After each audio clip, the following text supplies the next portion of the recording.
Di balik wajah Jakarta yang terus berbenah menuju kota kelas dunia, tersimpan ironi yang menyayat nurani. Sebuah video yang beredar luas memperlihatkan seorang penyandang tunanetra berusaha menyusuri trotoar. Namun tantangan terbesarnya bukanlah keterbatasan penglihatan, melainkan hambatan buatan manusia, deretan sepeda motor yang merebut ruang pejalan kaki. Bagi tunanetra, jalur berpola kuning di trotoar bukan sekedar ornamen kota.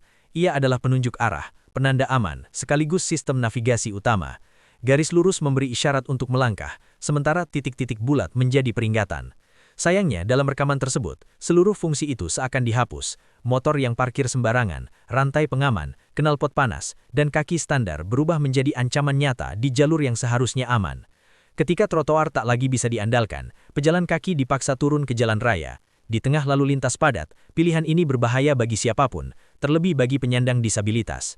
Apa yang bagi sebagian orang hanya dianggap merepotkan, bagi mereka adalah resiko kehilangan keselamatan. Padahal aturan hukum tidak memberi ruang abu-abu. Undang-Undang Nomor 22 Tahun 2009 secara tegas menyatakan bahwa trotoar diperuntukkan bagi pejalan kaki. Penyalahgunaannya, termasuk untuk parkir kendaraan, dapat dikenai sanksi pidana maupun denda. Namun realitas di lapangan menunjukkan hukum kerap kalah oleh pembiaran dan kebiasaan buruk yang dianggap sepele.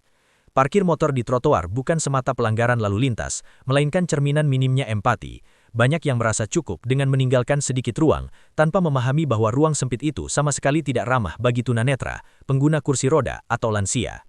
Peristiwa ini seharusnya menjadi peringatan serius bagi Pemprov DKI Jakarta dan aparat terkait. Pengawasan tidak boleh bersifat reaktif atau sekedar respons terhadap viralitas. Penertiban harus dilakukan secara konsisten dan berkelanjutan, mulai dari penindakan langsung hingga sanksi maksimal, agar trotoar benar-benar dikembalikan kepada pemiliknya yang sah, pejalan kaki. Lebih jauh, kota yang beradab adalah kota yang menempatkan manusia sebagai pusat perencanaan. Trotoar yang lebar, rapi dan indah tidak berarti apa-apa jika berubah fungsi menjadi tempat parkir gratis. Kemajuan kota seharusnya diukur dari seberapa aman kelompok paling rentan dapat bergerak tanpa rasa takut. Masyarakat pun memegang peran penting. Tidak memarkir kendaraan di trotoar adalah bentuk kepedulian paling sederhana, dan ketika pelanggaran terjadi, diam bukanlah solusi. Melalui kanal resmi seperti aplikasi JAK, warga bisa melaporkan penyalahgunaan ruang publik. Satu laporan dapat mencegah satu kecelakaan.